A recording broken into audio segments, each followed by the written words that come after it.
And welcome in, everybody, to another edition of Inside Edge Primetime here on the Inside Edge Network.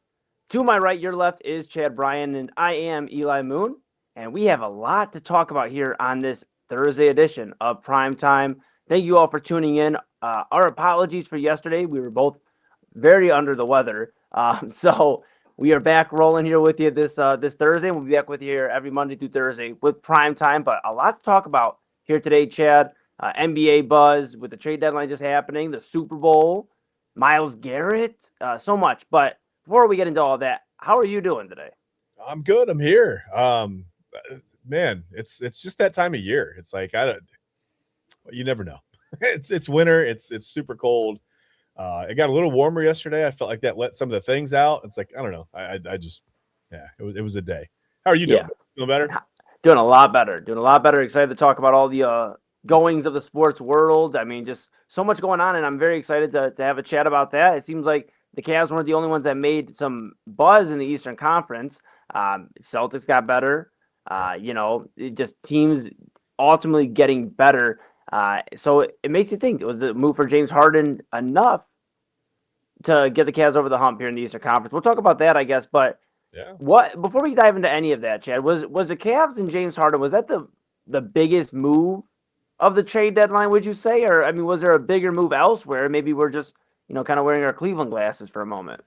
I mean, I'm probably going to keep my Cleveland glasses on. I mean, I don't think there was probably not a more recognizable name than James Harden that got moved, and maybe not a more recognizable situation because I think we can say his name out loud now, right? Because we know it's not happening at the trade deadline. It's probably going to be an off-season thing, and I think Yeah. I said that on one of our shows. I can't remember if it was with you last week or if it was on Sunday Sports Show. We talked a little bit about it. I thought we might not see anything by the trade deadline with Giannis. I don't know if you've ever heard my voice say that name or not. I usually whisper it. We can say his name out loud. It's not happening right now. But yeah, probably the most recognizable name, the most recognizable situation as far as that goes. But again, that's where my Cleveland plan. Yeah. I mean, definitely an interesting move for the Cavaliers. Obviously, we talked about James Harden here when the news broke. That was Tuesday. So Tuesday night we broke the news. James Harden being a Cavalier, Darius Garland, longtime Cavalier here, in top three and a few pretty big stats for Cavaliers. I believe it also including 3-pointers made as a Cavalier. So Darius Garland, a longtime Cavalier, now Los Angeles Clipper. I thought it was cool though. Before we dive into any other things across the league, that Winston Garland, Darius's dad, was a Los Angeles Clipper from 1990 to 1991. So it seems like 2 seasons he was a Clipper, and he was in attendance yesterday. Darius was obviously, I think he probably just took the Cavaliers, playing with them probably to Los Angeles so he can get with his new team. And Yeah. Guys, can I get a ride still? Like, you know, and he went out there and he got to sit next to his dad, like rock out with his dad for a little bit. They took a picture, put it out on the socials. I think the Clippers had it out on their socials, and just very cool. And maybe that's what Darius Garland needs. yeah, Like, I mean, not to dive into like the Clipper side of things for a moment here, but just to take a second. I mean, Darius Garland, 26 years old, had a ton of injury problems here, really the last couple of seasons specifically, Chad. yeah, And maybe he needs a shakeup. And there's something powerful about having your loved ones in your corner and being able to get to your games. I mean, Winston Garland, he could probably make some games, but he wasn't going to be like, man, this might be the night my son drops a 40 burger, and I can be in attendance. Now he can be, and I think that's big for Darius. And I think he's going to enjoy the West Coast. We wish him well here in Cleveland. I mean, it's just a business, and James Harden right now puts yeah. us in a win now mode where Darius Garland is more so. You may win one, and it's going to be satisfying, but it may take us another 3-4 years, and you might sacrifice losing Donovan Mitchell because of it. Yeah. Yeah, for sure. I think a lot of people were. I'm sorry, my voice is going to be in and out all night. Yeah. Yeah, I think a lot of people. I saw some stuff on social media. I mean, people were kind of going in on Donovan Mitchell a little bit, but for I don't know, backdooring Darius Garland or whatever, and on the way out of here, I guess demanding that they trade Garland away. Listen, I don't know. We don't know if that was the case or not. I mean, it may well have been. But listen, I don't think it was anything personal either. Like you said, it's a business. And if Donovan Mitchell's looking at like, hey, this is my backcourt running mate, he can't get healthy enough to stay on the court. I know where basketball is played. I promise. He can't get healthy enough to stay on the court. Then we got to do something, guys. Or my time here is being wasted, right? I mean, I don't know. Donovan Mitchell's a top 15, 20 player in the league, wouldn't you say? Yes. Yeah, I definitely think he's a top 5 player, Donovan Mitchell. And I think the problem is right now he's been so fatigued by having to carry a lot of the scoring load on top of covering assignments that are missed defensively. And that was a big thing. And, I don't think James Harden's going to come in here and be some sort of all team, first defense, whatever, first team defense for the NBA. I don't think it's going to happen. But you're going to have to respect who James Harden is on the court. Whether, and I know the social media buzz and fans around the league love making fun of James Harden in the playoff woes. I'm here to say, if you're a Cavaliers fan, we can't do that no more. And I'm also here to say, okay, but look at the success. And maybe I'm looking at a glass half full today, Chad, but I'm going to, because James Harden has been to a final. He, granted, it was like the third or fourth option. I'd say third, Durant, then Westbrook, and then Harden and Ibaka there in 2012. But, he's been to a finals. Granted, it was 14 years ago. He's been in the playoffs multiple times. I know. Where does the time go? How did that get away? Yeah, I know. I know. We were talking about 10 years ago since the Cavs won a title. That's wild to me too. I know. And then multiple time postseason runs for James Harden. Just never got over the Warriors hump. But at the end of the day, who really did get past Golden State during that stretch? They were pretty unbeatable in the Western Conference. The Clippers, maybe the Clippers at 3-1, Lob City. But besides that, you look at it and you think, okay, James Harden's going to instantly bring offense. We talked about this on Tuesday. He's going to instantly bring offense. He's going to at least give more effort. And all the talks coming into this trade were, can James Harden go somewhere where he's going to want to feel like he can give his all, which sounds crazy, but stick with me here. He hasn't really been on a championship path with the Clippers. It's kind of been a mess, and I know they turned their season around. It's still kind of a mess. Yeah. And I think this is something where he's even said he feels like he has a better chance of winning a championship here. So I believe that you're going to see the most determined James Harden, not only offensively, but on the defensive side of the ball as well.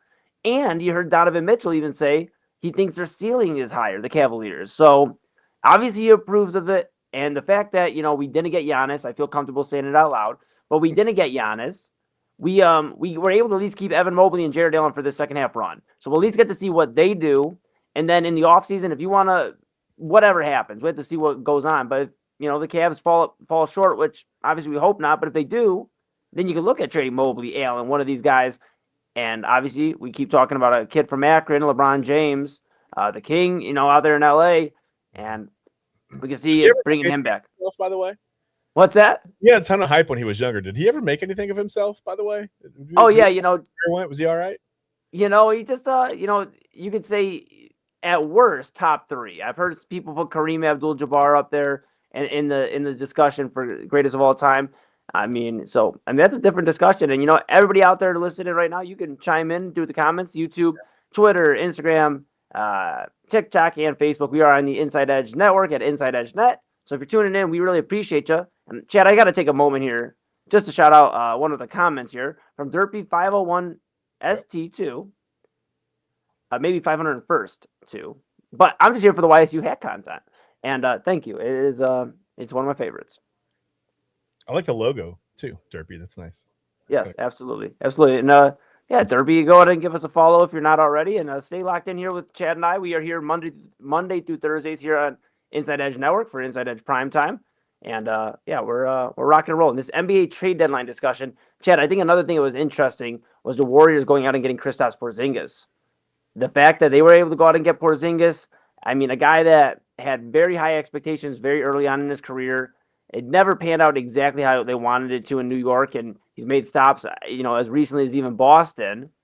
And now you look at the Warriors, the big talk is Steph Curry really equipped with enough guys to make a postseason run and actually make his presence felt in the Western Conference? And you've heard discussions we've talked about on this show of Jonathan Kuminga. And, obviously Kuminga no longer a Warrior. But you talk about Kuminga having the issues there and him not getting playing time and then getting playing time and doing something with it and then them not being happy. Whatever happens there. You even hear about, Draymond Green. And at one point they were discussing trading away Draymond Green at this deadline here, before the deadline. You look at that, and now you bring in Kristaps Porzingis, right? And you look at his numbers this season: 17.1 points per game, 5 rebounds per game, almost 3 assists. He's shooting 45, almost 46 from the floor Yeah. in Atlanta. And I think this gives somebody that can stretch, for Steph Curry and the Warriors, that can stretch the floor and is in a position where he's been in a winning culture now. He's been in Boston. He knows this isn't new to him to feel a high pressure situation. So I think for Porzingis, this is the win. And then obviously on the other side, the Warriors getting off of Kuminga, I think it is kind of interesting. Buddy Hield also moved in the trade, but I think this does a lot for Kuminga. It seems like the Hawks are really building towards the future, because this wasn't the only move they made, Chad. But what are your thoughts on Kuminga going to Atlanta? I mean, if you have any on Porzingis to Warriors, I want to hear those too. But I'm really more so curious what you think on Kuminga, because we've talked about him on this show. Well, and I haven't thought about the Hawks much, to be honest with you. I've been thinking about the Warriors side of this, to be perfectly honest with you. They're going to have to. Steph Curry is turning 38 next month. That blows my mind too. Man, you talk about time getting away in the NBA. Like I vividly remember, obviously the 4-year finals run. And I just, it's hard to believe that now LeBron is this close to retirement and Steph is 38 and excuse me, sorry, again, my voice. You're good. And just the Warriors franchise. I mean, I wouldn't call it falling apart, but I mean, wow. I mean, from where they were, they were the absolute top of the food chain for a few years, right? Yeah. And their best year, the 73 win year, I should say, the 73 win year, that's the year the Cavs actually took them down to the finals, obviously. So 4 years of absolute just top flight, top level basketball. And now it seems like they're scrambling. I mean, you put Porzingis with Draymond Green, and how old is Draymond Green now? I don't even know. How old is he? Mid-30s. Draymond, mid-30s. So yeah. This is a franchise that's they're scrambling to find an open window again, right? To do something. So I think putting Porzingis in there, like you said, he's got the pedigree of he's been in a championship type caliber city, a championship caliber team, whatever. The high pressure coming in and trying to fit in right away. I don't think it'll be a huge problem with him. Maybe there's a little less pressure on the West Coast. I don't know. Maybe that's a Cleveland glasses kind of thing. We're on the East Coast. I feel like sometimes when it happens on the West Coast, it happens after bedtime here. We don't hear about it. It's not as, it's not as pressing of news or whatever. I don't know why. It's probably not. I'm sure it's just as important out there, but it just seems like sometimes if it happens after 9 o'clock, we don't hear about it. You know what I mean? Yeah. But I don't know. Like I said, I hadn't really thought about the Hawks. I hadn't even got into the Hawks part of this yet. Just kind of going off the Cavs, 6 degrees of separation and really thinking about what the Warriors are doing. They're still in my head after all these years, Eli.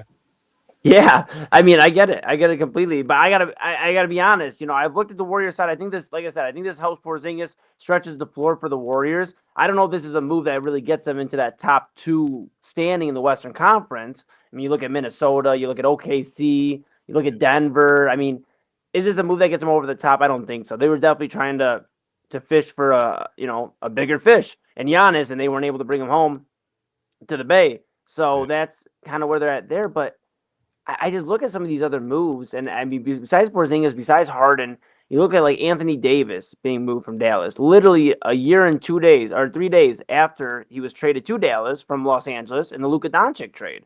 And Nico Harrison, the general manager, isn't the general manager anymore from that trade. He's no longer in Dallas, and it seems like the Mavericks, just to kick it over here to Texas for a moment, they acquired Chris Middleton, AJ Johnson, Tyus Jones, Marvin Bagley III, a 26 and 2030 first-round pick, and 3 future second-round picks. And Washington got Anthony Davis, Jaden Hardy, D'Angelo Russell, and Dante Exum. Big names, obviously, there are Anthony Davis and D'Angelo Russell. Mm-hmm. But it seems like for the Wizards here, let's kind of look at the Wizards here for a moment. Trae Young acquired a few weeks ago, almost about a month ago now, it feels like.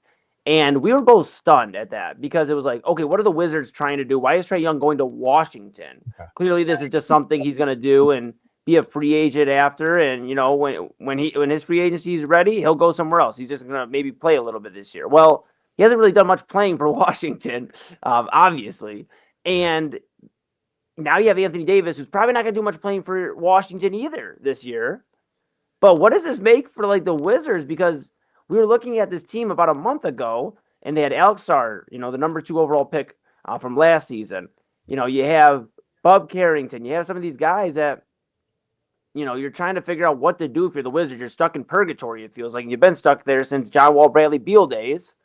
Yeah. And now you have a tandem, but I don't know if this is the tandem you should be giving up some assets for. Now, granted, I guess it wasn't a ton besides the two first. I mean, Middleton, AJ Johnson, Tyus Jones, Marvin Bagley. I guess it wasn't a ton. It's just those two first rounders. But you really have to believe in Anthony Davis, Chad. And Anthony Davis right now, his body is not really believing in him. He's been injured quite a bit since that championship, which was, mind you, 6 years ago. 2020, they won the Lakers championship. In the bubble. Yep. Yeah. It feels like I don't know if it's a GM thing or if it's an ownership thing with the Wizards. It felt like, everybody else is getting involved in the trade deadline. Let's do something. Let's send somebody somewhere for somebody. Anthony Davis is a name I recognize. Sure, let's go get him. Like, you know what I mean? It just felt like me playing like NBA, and 2K or whatever, and just going like, oh, hey, Anthony Davis was good like a decade ago. It'd be fun to have him in my front court. Whatever, you know what I mean? Like it just felt like it was a whimsy trade. I don't know. It doesn't make a lot of sense to me. I'm looking at the rosters. I'm trying to figure out, okay, are they looking to dump salary? No, that's not really it. That didn't make sense. Some teams obviously just made some trades to get out of the second apron. I think a lot of financial dumps in this trade deadline. You never know how things will work out in the future. Some guys, like you said, you get to a new surroundings, new whatever. And things change a little bit. Like we talked about with Darius Garland, like maybe he goes out west and, plays where his dad did. And, it sparks something. So maybe one of these guys in a new home, but you can't spark health, right? With Anthony Davis, that's the biggest question. You can't spark youth. That's not going to happen either. So it felt a little weird. I don't know. I can't make any sense of it, to be honest with you. It was like a whatever move for me. I mean, sure was. It sure was. And until the Wizards really show, what this tandem of Trae Young and Anthony Davis looks like. I mean, it has all the makings. If they're both healthy, then sure, it could be maybe a middle of the road in terms of the playoff teams like Eastern Conference playoff team. But besides that, I'm not really moved by going out and making a move for Anthony Davis. No. And I really wasn't inspired by the move they made for Trae Young because I don't see him being a longtime Wizard. But yeah. We'll see. Maybe Washington knows more than we do here. Maybe. I would hope that they do. They should. Yeah. If you're making moves like this, I hope you know more than we do. But hey, who knows? It didn't make a ton of sense to me. Yeah, no, absolutely.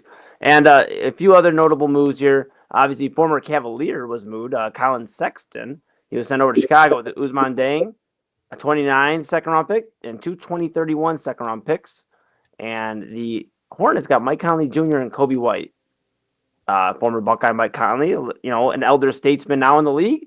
And Kobe White, who was really balling for Chicago, and it felt like a centerpiece there. I mean, especially in the guard position for Chicago. And then they just move off of him, and it seems like Chicago made so many just confusing moves. Yeah. I mean, that just seems to be the story of the Chicago Bulls, really. They had that run with Derrick Rose for a little bit, Jimmy Butler, and then ever since then, it's really kind of been just what are the Bulls doing?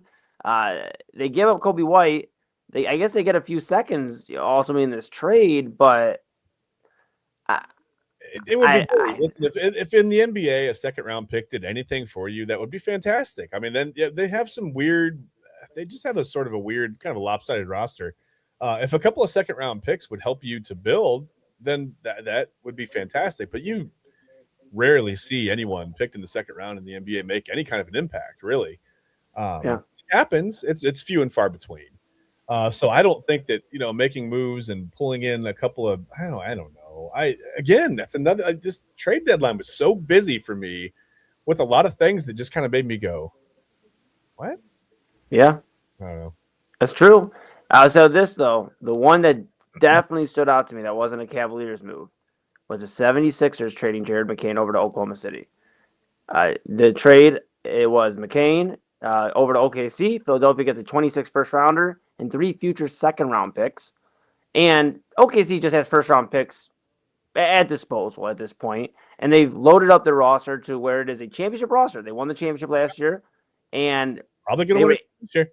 Yeah, well, hey, we'll see what the Cavaliers got to do about it. But no, I mean, the OKC is very good, obviously, and they're young. They're under contract. They're in a position where they could really be a true dynasty, like something maybe we've never seen in the NBA before. To your point, Chad, where they could win it again this year. Yeah. And now you get Jared McCain, who Mhm. was in the running for Rookie of the Year during the first quarter of the year. He got hurt and was out for the rest of the year. Derailed that. Starting to get his feet back under him here in Philadelphia, and now he's on the move. He is Yeah. a Oklahoma City Thunder. He's a Thunder, and Yeah, I how do you mean, say that? He's the Thunder. He's a clap of thunder. He's one he's clap. he's Many one of the Thunder. Yeah, okay. yeah, All right. yeah. You know, and so with that being said, Jared McCain 6.6 points per game this year, 2 rebounds, 1.7 assists per game. So not like impressive numbers, but if you look at what he was doing last year, I mean, the guy can shoot the lights out of the ball. He was doing so at Duke. That was why he was a first round draft pick. He can shoot the lights out of the ball. And I think he's going to do that for OKC very quickly. Mhm. And obviously, with some guys hurt for OKC, they're having some injuries. He's going to get minutes. You know, he's going to get minutes. And you give a guy like Jared McCain some minutes, I think it's going to work out very well for OKC. And it's a bad thing for the rest of the league if this works out, because this is a former potential, I shouldn't say former, but a potential Rookie of the Year candidate last year. Now he's in. The Thunder just keep getting richer. Well, and at the very least, I mean, just the threat of him being able to shoot the way he helps him space the floor a little bit. I think that's kind of a need that they had. That's maybe one of the very few needs, not a pressing need, but nonetheless a need. Man, they're terrifying, really, when you look at it. I mean, as far as like a matchup, let's just pretend the Cavaliers get through the Eastern Conference and whatever they get to the finals, right?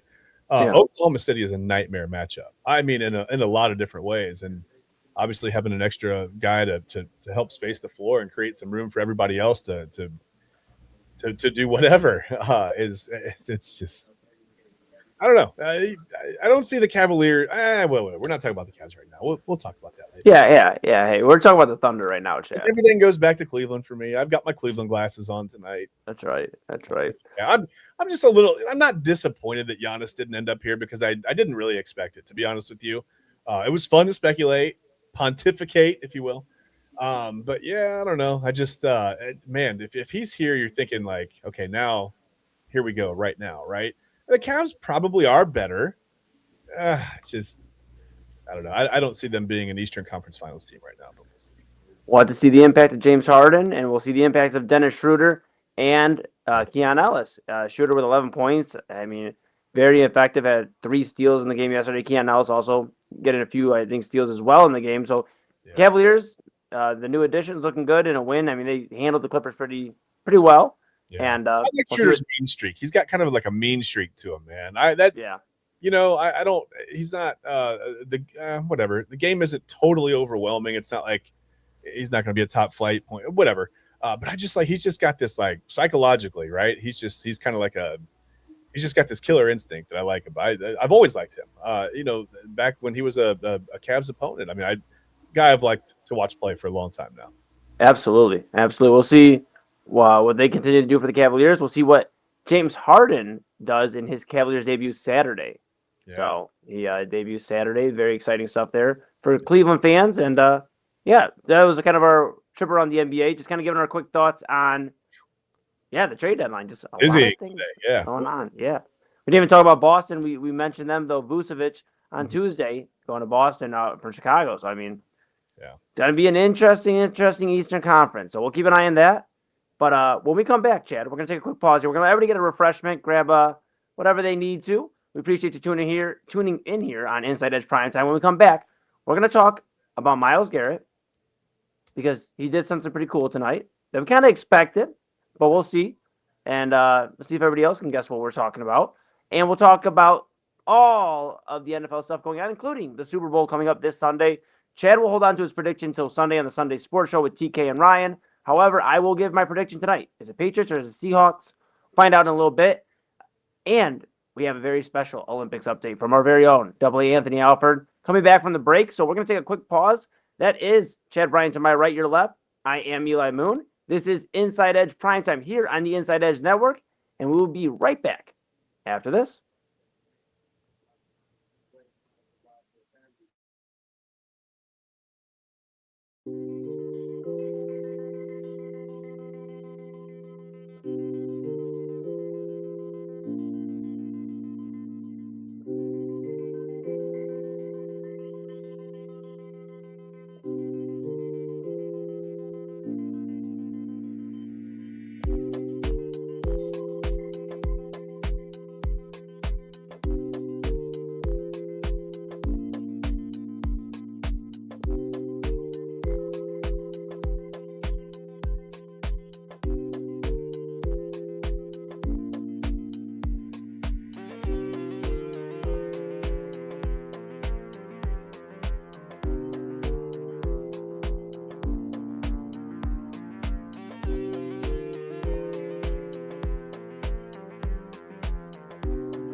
Hey, good evening, everybody. It is your Inside Edge Network Winter Olympic update. This is day -1, technically, on the Olympic schedule. And we'll have updates for you throughout the Winter Olympics. And we start with Team USA because we're the United States. Everything starts and stops with us. Yes, that's not fair. Who cares? You're not fact-checking me from other countries. How about the curling team? Yes, Chad, get up to speed on your curling knowledge. All right? The Team USA curling, the women's curling team, they are 2-0. They defeated Switzerland in curling competition. Also, Sweden winning the very first 2026 Winter Women's Hockey game for their team. Got that going on. Also, Team USA Women's Hockey winning in their Olympic opener. But the big story, Lindsey Vonn, after tearing her ACL last weekend, she was on video training, doing some squats. I believe there were some 45s on the side there. Again, with a torn ACL, which is nuts. But she's doing it. Her goal is to compete. She's 41 years old. The Olympic downhill competition. It's going to happen on Super Bowl Sunday. Will she be a part of it? We're going to find out. But the Olympics already underway.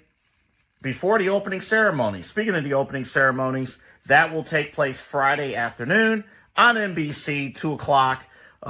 So you can tune in. I think it's at 2 o'clock. It might be at noon. I didn't check the schedule. Tomorrow afternoon, Friday afternoon, the Winter Olympic opening ceremony live. You can also watch the primetime coverage as well. That is your Inside Edge Winter Olympic update. Back to you.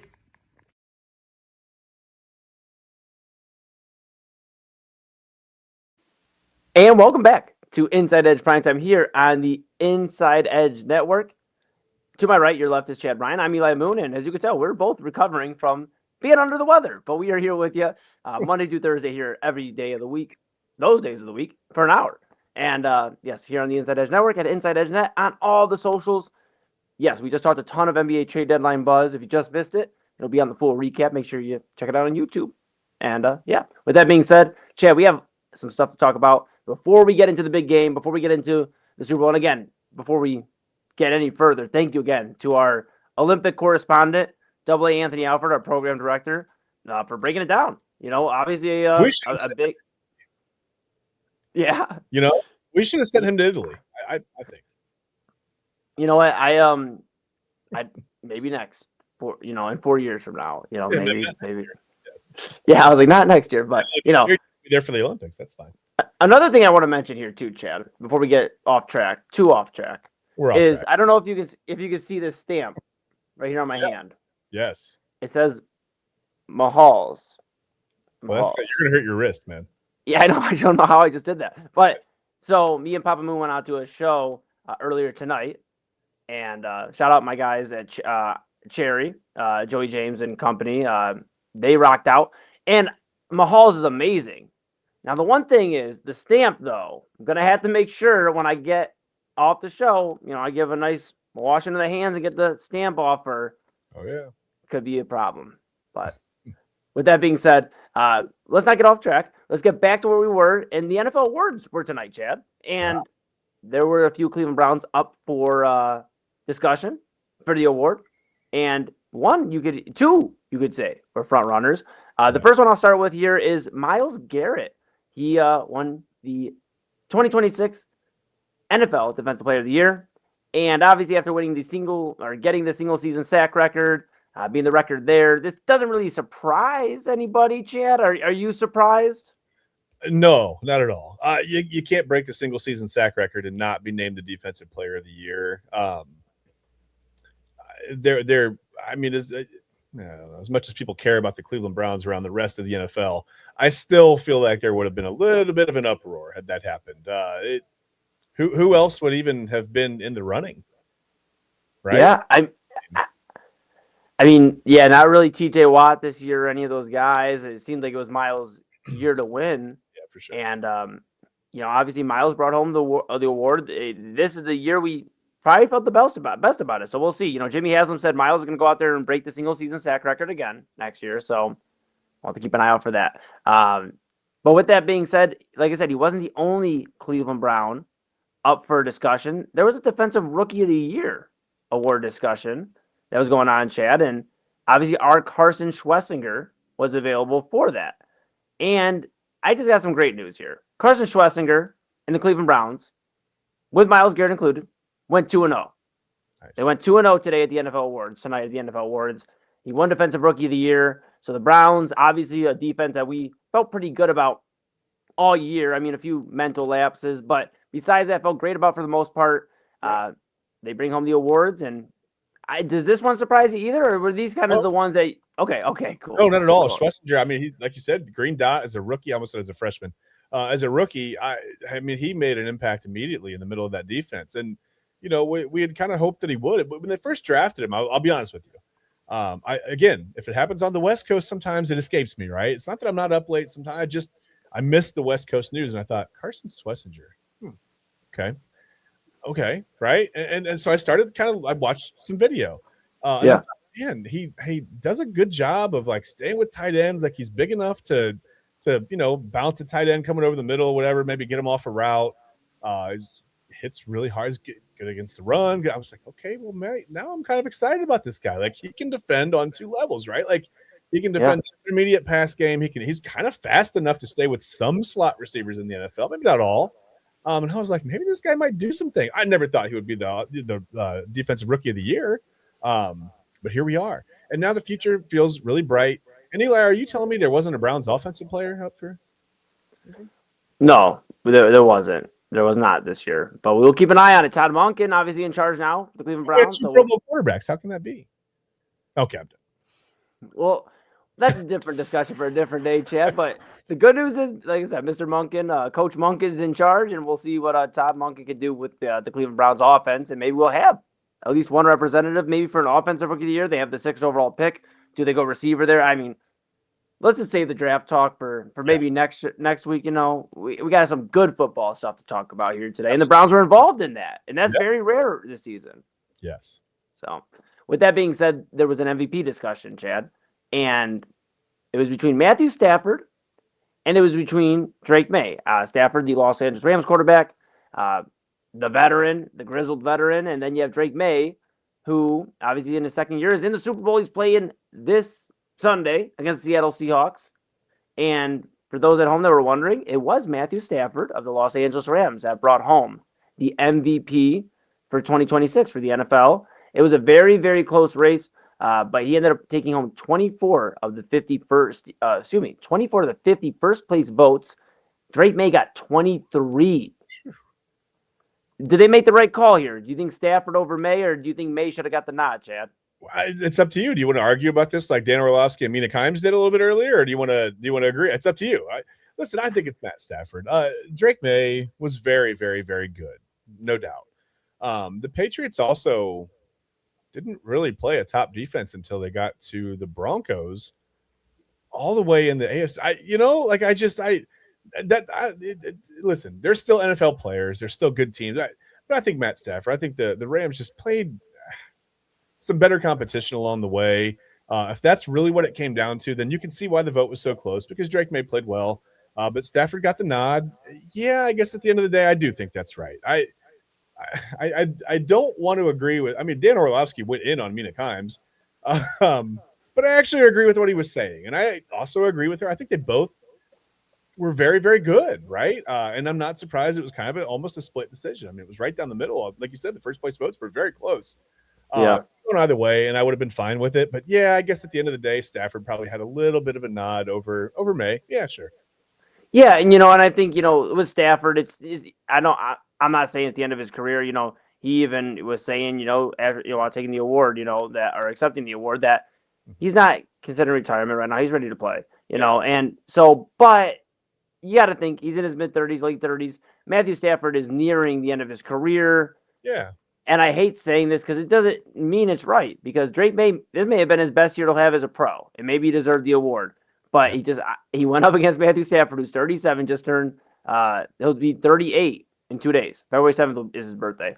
And so, you look at that, it's kind of like, in a way, like, hey, thanks for like rocking out your entire career. You've been so good. Probably been years you could have won it, but somebody else has had a record year. Yeah. And now we can give you this award. And unfortunately for Drake May, that's just kind of what it seems like. The one vote that swayed probably was thinking. I'd imagine. I'm not in the minds of those voters, but I'd imagine it's like Matthew Stafford to help your Hall of Fame career, and he earned the MVP award. Let me be very clear. But when it comes down to that, and you're looking at the final two, and you're like, who do I vote? Yeah, I think that does have some weight to it. Yeah, it may have just been a couple of voters giving him a nod because, like, hey, who knows how many more seasons he'll have like this. I get what you're saying. But listen, Eli, this is kind of off. Well, it's on topic, but we didn't discuss this at all. It's popped into my head. What if they had some kind of a value system, right? For a tangible value system for stats that took into consideration how good of a defense you played, or how good of defenses you played against in your 17 games, however many games you play. If you're out a couple, whatever. But what if there was a tangible value system that would determine the MVP, as opposed to just not fan voting, but as opposed to just voting? I've been thinking about this for a while because I played in a co-ed softball league that was like this. You determined your offensive MVP by, like I said, just a tangible, non-static a value system for, it didn't take into consideration strength of schedule, obviously, but you could do that in the NFL. You could change that way. But what if we had that to determine MVPs? How do you think this would? I mean, do you think we don't have to tell you, don't have to answer me now, but I mean, it's something to think about for the future. Maybe a different show. We could go back and look at, was there anybody that would have won an MVP award or would have lost an MVP award that won, or whatever, vice versa, if that system were in place? That kind of intrigues me. It just kind of. I'll be lost Chad here for just a moment. Yeah, no, and we lost you here at the end there, Chad, but I think it's all right, though. I know what you're saying, though. Yeah, I think maybe it is worth looking into different voting. Yeah, I think this year they got it right. But I do think having maybe a different look, we talk about with the Hall of Fame even, like, we're mentioning with the Hall of Fame, it's like maybe they do need to switch it up because, I don't know. But this year they got it right. I think at least MVP-wise, they got it right. The other two awards we've gone over, they got it right. Mm-hmm. I know there's New England fans out there like, they did not get it right. Drake May should have won this award. But we'd be joking. If George Sanders was right there, we'd say the same thing. We'd say, I should have been Shador. Yeah, absolutely. Absolutely. And other news too, Chad, like I said, the awards just literally happened. Like right before we got on there, they were just finishing up. Yeah. Bobby Wagner of the Washington Commanders, he won the Walter Payton Man of the Year award. Okay. And I think it's cool. He won it for his help identifying his work helping identifying signs of stroke. So he was recognized for his charitable work aimed at helping identifying signs of a stroke. His mother had died of a stroke years ago. And just very, very powerful stuff from Bobby Wagner there. Yeah. Yep. Yeah, that's great stuff. And then other great news here, the NFL Hall of Fame has some new members. And we heard about them at the NFL Awards tonight. Mm-hmm. Some names that shouldn't shock you if it's a matter of the first ballot or whatever, I guess we could talk about that. But the names are Drew Brees, Larry Fitzgerald, Luke Kuechly, Adam Vinatieri, and Roger Craig. Those are the names. Brees and Fitzgerald, first year eligibility. Kuechly and Vinatieri, their second year of eligibility. And Roger Craig played for San Francisco, running back. He is the first player to record 1,000 yards rushing and 1,000 yards receiving in the same season. Yeah. He was the lone pick among seniors, coaches, and contributors. So, of course, no Bill Belichick, no Robert Kraft. Speaking of seniors. And it's interesting. But I don't think there's any debate with that list. I actually like that Hall of Fame. I like it a lot compared to like how many they put in last year. I think this is a very strong Hall of Fame class. Drew Brees, I mean, a legend for the Saints. I mean, remember that Super Bowl against Peyton Manning? I mean, probably one of my one of the more fun Super Bowls growing up, I'd say, for me. And then you look at Larry Fitzgerald. I'll never forget that Arizona Cardinals team that should have, in my opinion, beat the Pittsburgh Steelers with Kurt Warner. And I mean, I'll never forget Larry Fitzgerald. He had hands like nobody else, it felt like, on the football field. So, I mean, just a legend there. You look at Luke Kuechly. I mean, if somebody had the ball on offense, Luke Kuechly was going to find you. Yeah. And, I mean, and he retired younger too, right? We talk about Andrew Luck retiring, and Andrew Luck's a different discussion. Obviously, didn't really do enough. I think to warrant a Hall of Fame. The potential was there, but I don't think the accolades are gonna get him in there. But maybe down the line. But you look at Kuechly; he accomplished so much early on in his career that he was able to retire and still be considered a very early Hall of Famer. So I think that's very cool. And then Vinatieri. I mean, you can't talk about big kicks in the NFL without Adam Vinatieri. And then, of course, Roger Craig. I think that's really cool for Craig to get in there, too. Obviously, like from the senior vote, like guys that have probably been hanging around there a little bit longer than maybe they should sometimes, gets in, being a dual threat at running back. And now you see guys like in San Francisco, ironically enough, Christian McCaffrey, and guys like that. I was going to say, yep, exactly. So. Yeah, it took a long time for Roger Craig to get his flowers, man. I'm actually really happy for him. I grew up watching Roger Craig. So, yeah, it's happy to see him get in. Absolutely. I think that was actually a very positive talk for NFL. Very, very positive talk. So I think what we're going to do is we're going to regroup. When we come back, we're going to talk about the biggest game of the year for the NFL. That is the Super Bowl. Super Bowl 60 is coming up this Sunday. And, of course, Chad, TK, and Ryan Mosser will have your coverage this Sunday with the Sunday Sports Show. Of course, Saturday, Illegal Formation around 11 a.m., 11 to 1 p.m. range. Chad and TK will be talking about the big game and other sports news. And then Sunday Sports Show with Chad, TK, and Ryan. That'll be your morning. The guys kick off at 11 for Sunday Sports Show. Yep. And they're going to be going over the big game, give their predictions. I'll give my prediction tonight, however. I'll be on the air with the main event, Rob Rozicki and Double Anthony Alford, after the Super Bowl. But so that means I gotta give a prediction now. I won't be on the air until after the Super Bowl here on the Inside Edge Network. So when we come back, we're gonna talk about some keys to the game, maybe what we're looking for the most out of this game. Yeah. And then I'll give my prediction, and we'll put a bow on this week of Inside Edge Primetime, Chad. How's that sound? Sounds good to me. Awesome. Well, for everybody out there tuning in, thank you so much for your support. We really appreciate you choosing us as the source of sports, entertainment, mental health, and everything in between.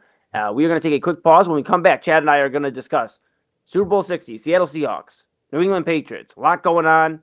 Again, that's Chad, Bryan. To my right, your left, I'm Eli Moon. This is the Inside Edge Network, and we're back after this.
And welcome back to Inside Edge Primetime here on the Inside Edge Network. That is Chad Bryan to my right, your left. I am Eli Moon. And yes, we have one final discussion here. And before we get into that, Chad, I know AA Anthony Alpert, our Olympic correspondent, our program director, we love him so much. He gave a breakdown of the Olympics before the Olympics really even had begun this weekend. And we had a story that we were talking about off air that kind of just shocked all of us. Would you like to, I guess, explain to the audience what we're referencing here or referring to? Yeah. So AA texted earlier and he said, "Hey, it's not a punishment for not being on air last night, but we should have found our way on air some way." So I think the punishment in turn was to make us talk about this story. I think he wanted me to mention this to you. So ski jumpers, specifically male ski jumpers, we'll see why when I get there, are apparently finding a way around some of the rules to create a little bit of a competitive advantage in their sport for the Olympics, right? People work all the time. And listen, I don't know what the discovery department on this looks like. I don't know what the testing. I don't know who finds this stuff out, but ski jumpers are apparently, allegedly, I don't have any proof. They're, I don't want to say this with couth and with tact. Okay, they're injecting something called hyaluronic acid, which is normally used for like a filler for the your face, whatever. It's not what it's being used for here. They are injecting it somewhere very sensitive, Okay. the most sensitive of places. If you're a guy, to now the story was to create lift and to allow. And I thought, well, how does it? Is it growing wings? How are they creating? Seems weird. Is it like, does it make air pockets in there? Like, did they just stay afloat longer? No. Listen, this, I'm trying to find the best way to get about. This is tough. So it allows them to wear a looser suit. And you might ask, well, Chad, why wouldn't they just wear a looser suit to begin with? It doesn't make any sense. Well, I'm glad you asked. Their suits are fitted to them exactly by 3D body scan, which includes the most sensitive of parts. Okay. So I don't want to be, I would hate to be the person doing the 3D body scans. It sounds awful. I mean, Gosh. you Yeah. don't need to be involved in it. Anyway, so everything has to fit according to whatever. Now we know that, things can fluctuate depending on, it's been very cold in Cleveland. That affects everything, right? Including what we're talking about here. Not the hyaluronic acid so much, but where it gets okay. So the suits are 3D fitted to them, and they can't be any bigger because that creates an unfair advantage.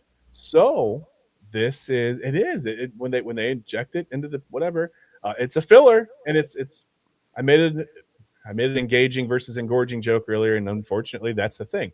It engorges things a little bit. So when they do the 3D body scan, they go in there just a little bit misrepresenting themselves, right? Instead of it's a whatever.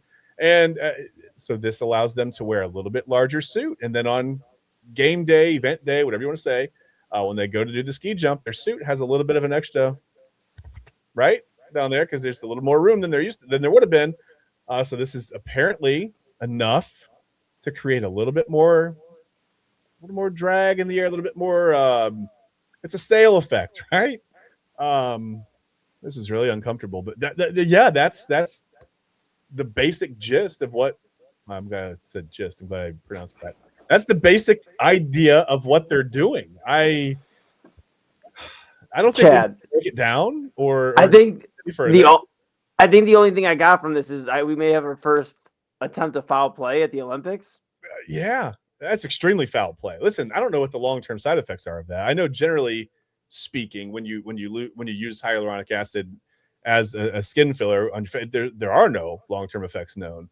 I'm not quite sure what injecting it into that does, but I don't want to find out. Listen, I'm just gonna go rock with my ability. I've been training for however many years. I'm just gonna go trust myself, man, on the ski jump. Like I don't need to. All good. I appreciate. Yeah, I'd love to win gold, silver, bronze, but listen, man, if I got to finish eighth, I'm finishing eighth. Like that. There's no. I'm sorry, man. I'm not doing that. Maybe if it's a team sport, you think about it, but it's an individual thing. Chad, that Um, was a heck of a breakdown for the audience. I think we're gonna save you here, and we're gonna pivot to Super Bowl 60. All right? Yeah, Are you happy? we're gonna pivot to Super Bowl 60. It is up this weekend, this Sunday. New England Patriots versus Seattle Seahawks.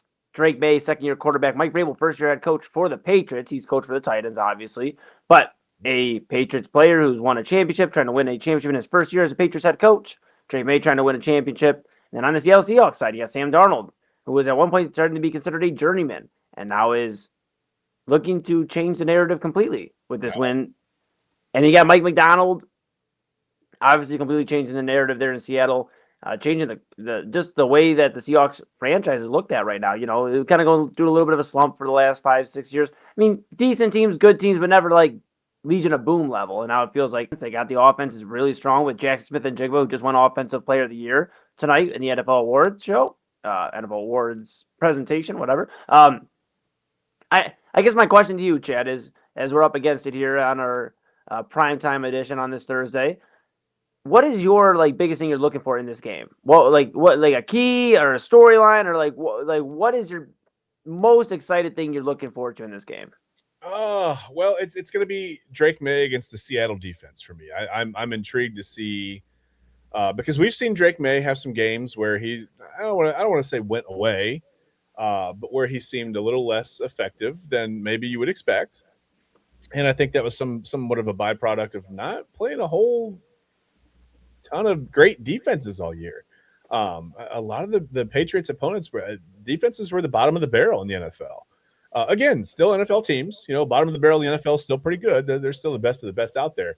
But yeah, against better defenses, Drake May has sort of, to use a hyaluronic acid joke, he's sort of shrunk a little bit in those moments. I'm going to let this go, I promise. But yeah, to me, it's Drake May and then the passing offense against the Seattle defense. Because one thing Mike McDonald's been very good at is crafting defenses out of nothing. I mean, that's what he does in the NFL. And this year's Seahawks team is no different. I mean, they use a lot of – we talk about bending a scheme around the roster. Mike McDonald is maybe the ultimate example of that. Just figuring out what to do with the defense based on personnel. Using certain things to your advantage. We'll get into some of it on the Sunday Sports Show. I'm sure that Ryan Mosser and TK are going to have some things to say about this and break this down. But it's the way they rush forward, but it's like they feign blitzes. I'm just really listen. If the Patriots' offensive line can adjust, I'll say this. This doesn't foreshadow my pick at all. If they can't adjust, they're going to have a really, really, really long day against the Seattle defense, Eli. Yeah, they sure are. And I think the big thing I'm looking for, though, is more so if Seattle's run game can have success against New England. They have been able to stifle a lot of running backs this year. And I think if Kenneth Walker and Zach Charbonnet can't get going early, it could be a long day for the Seahawks. And it's going to rely a lot more on Sam Darnold and his arm. He's not necessarily a mobile guy, so it's going to be, can he stand in that pocket, knowing that they're going to drop 8 in the box because now, hey, we can stuff you. We can stuff the run game. Can you beat us throwing the ball? Mm-hmm. And if it comes down to Sam Darnold throwing the ball, I don't know how much I trust the Seattle Seahawks. He's done it before, but I think this Patriots defense is very, very strong. Nose. I think they're led by Mike Vrabel, who is a defensive guy who's won Super Bowls on this franchise, New England. So I think with that being said, Chad, Coach of the Year. Exactly. Yeah, absolutely. Coach of the Year, Mike Vrabel here at the NFL Awards tonight. Not here. We're on the Inside Edge Network, but there on the NFL Awards show. And I guess that leads me to my pick. I won't leave anybody waiting any longer. I think it is going to come down to Sam Darnold's arm. I think New England's going to stuff Kenny Walker and Zach Charbonnet early. Okay. I think this is going to be a New England victory in Super Bowl 60. Okay. I know they are the betting underdog, but I think that New England will win this game. And I think New England wins this game by 7 points. I don't think it's going to be a 10, 15, or 14, or whatever. I think it's going to be a 10-point game. Yeah. I think it is going to be New England 24, Seattle 14. Okay. I think that's what your score is. I think Seattle gets 2 scores in the end zone, and that's it. But I think one's going to be late just to make it look a little prettier than it was. I think this could be a 24-7 game at one point. Okay. So I think New England wins this game. Super Bowl MVP, they love giving it to the quarterbacks. So they will give it to the quarterback. They're going to give it to Drake May He won't win the regular season MVP, but he will win the Super Bowl MVP. So that's my pick. New England Patriots 24-14 over Seattle, Chad. Okay. And I'll be watching for yours, TK, and Ryan's, all your guys' predictions on the Sunday Sports Show at 11 a.m. here on the Inside Edge Network. But yes, a lot of great programming, not only Saturday, illegal formation around 11 a.m. Chad and TK will be rocking and rolling with that. But then also, you're looking at, like I said, Saturday at 5 p.m. You have Real Talk with Papa Moon. Yep. Very, very excited. We had a great guest this week. Stay Beautiful America, or Scott Nixon, depending on what you know him as. But awesome. If you've seen him on social media, just doing food reviews and just spreading positivity, super excited to have him on there with Papa Moon. Excited to hear the conversation. So, illegal formation, and then Real Talk with Papa Moon on Saturday. So 11 a.m., 5 p.m. And then Sunday Sports Show, 11 a.m. here on the Inside Edge Network. Chad, TK, Ryan going over Super Bowl 60, all the other sports stuff going on in the world.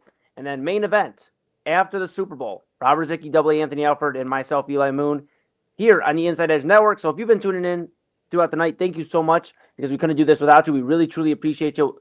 We are back here rocking and rolling 4 days a week, Monday through Thursday with Inside Edge Primetime, Chad and I. So give us a follow on all the socials, the network that is, Inside Edge Net, on TikTok, Twitter, Instagram, YouTube, and Facebook. And yes, thank you for making us your source of sports, entertainment, mental health, and everything in between. With that being said, Chad, do you have any final thoughts for the people before we sign off? Listen, when it comes to 3D scan, no, I'm kidding. No.